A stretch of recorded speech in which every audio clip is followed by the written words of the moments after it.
നിന്റെ കൂടെയുണ്ട്. ഓർക്കണം മുഅ്മിനെ, സത്യവിശ്വാസി ചെറുപ്പക്കാരികളെ, എപ്പോഴും ഓർത്തോളൂ. നിങ്ങളുടെ വാപ്പയെ മറച്ചു വെച്ച് നിങ്ങൾക്ക് പല കളിയും കളിക്കാൻ പറ്റിയേക്കും. ഉമ്മയെ മറച്ചു വെച്ച് പല കളിയും കളിക്കാൻ പറ്റിയേക്കും. തഹജ്ജുദ് നിസ്കരിക്കാനാണെന്ന പേര് പറഞ്ഞു ഉമ്മയിൽ നിന്ന് മൊബൈൽ ഫോൺ വാങ്ങി പാതിരാ നേരത്ത് തന്റെ കാമുകനെ മിസ് കോൾ അടിക്കുന്ന പെൺകുട്ടി, നീ പറയണം അല്ലാഹു മഈ, അല്ലാഹു എന്റെ കൂടെയുണ്ട്. അല്ലാഹു നാദിരി, താഴെ ബെഡ്റൂമിലോ മറ്റെവിടെയോ കിടക്കുന്ന എന്റെ വാപ്പയോ ഉമ്മയോ എന്നെ കണ്ടില്ലെങ്കിൽ പോലും അല്ലാഹു എന്നെ നോക്കിക്കൊണ്ടിരിക്കുകയാണ്. അല്ലാഹു ഷാഹിദീ, നീ ചെയ്യുന്ന സർവ്വ തോന്നിവാസമാണെങ്കിൽ അത് നന്മയാണെങ്കിൽ നന്മ, അതിന് സാക്ഷി അല്ലാഹു ആണെന്ന് പറയണം സഹലേ എന്ന് സഹ്ലു ഇബ്നു അബ്ദുല്ലാഹി തുസ്തരി റഹിമഹുല്ലാഹയുടെ അമ്മാവൻ പഠിപ്പിച്ചു കൊടുത്തു. സഹലേ, ഇനി എല്ലാ രാത്രിയിലും ഇത് 7 പ്രാവശ്യം പറയണം.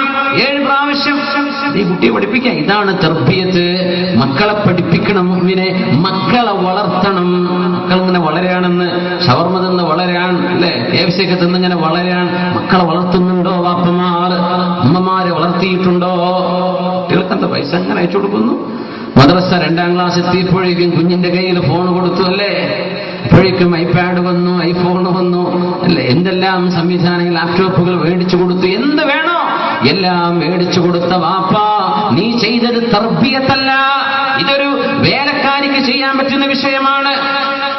ഉമ്മ, നിന്റെ കുഞ്ഞിന് നീ ഇഷ്ടമുള്ള മനോഹരമായ വസ്ത്രങ്ങൾ, ടെക്സ്റ്റൈൽസ് മുഴുവനും കയറിറങ്ങി മേടിച്ചു കൊടുത്തത് നീ ചെയ്ത തർബിയത്തല്ല പെണ്ണേ. അതല്ല മക്കളെ വളർത്തുക എന്ന് പറഞ്ഞാൽ. മക്കൾക്ക് മനോഹരമായ ഭക്ഷണം ഉണ്ടാക്കി കൊടുത്തത് തർബിയത്തല്ല, അത് വേലക്കാരനും വേലക്കാരിക്കും റെസ്റ്റോറന്റുകാരന് ചെയ്യാൻ പറ്റുന്ന പണിയാണ്. തെറ്റുകൾ സംഭവിക്കുമ്പോൾ ഇത് തെറ്റാണ് മോനെ, ചെയ്യല്ലേ എന്ന് പഠിപ്പിച്ചോ?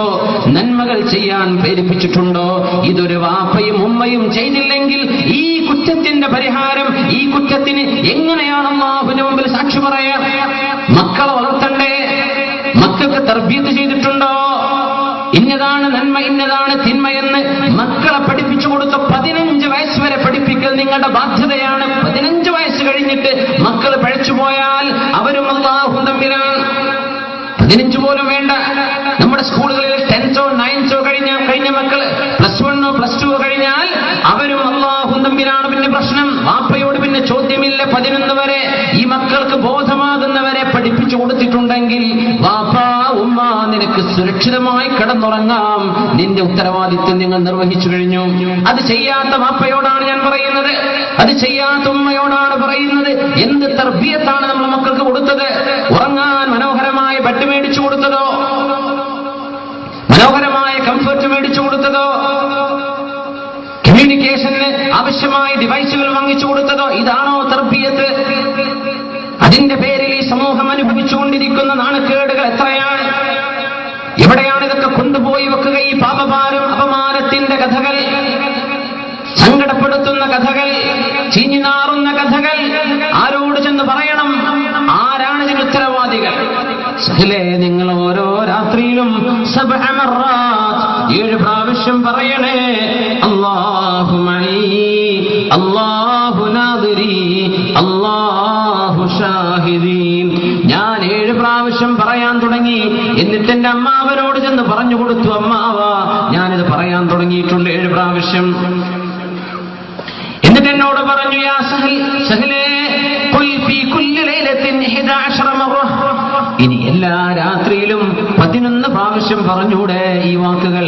അല്ലാഹു മഈ, അല്ലാഹു നാദിരി, അല്ലാഹു ഷാഹിദീ. വേദ കഴിഞ്ഞു പോകുമ്പോൾ ഇത് നിങ്ങൾ പഠിച്ചെടുക്കണം. ഈ വാക്കുകൾ പഠിച്ചെടുക്കണം. അത് പഠിക്കാൻ വലിയ അതൊന്നും പ്രയാസമൊന്നുമില്ലല്ലോ, ചെറിയ എളുപ്പമല്ലേ? അല്ലാഹു മഈ, അല്ലാഹു നാദിരി, അല്ലാഹു ഷാഹിദി. ഇത് കയ്യിലുണ്ടെങ്കിൽ പിന്നെ ഒരു വേദന്റെ ആവശ്യമില്ല. ഇപ്പൊ തന്നെ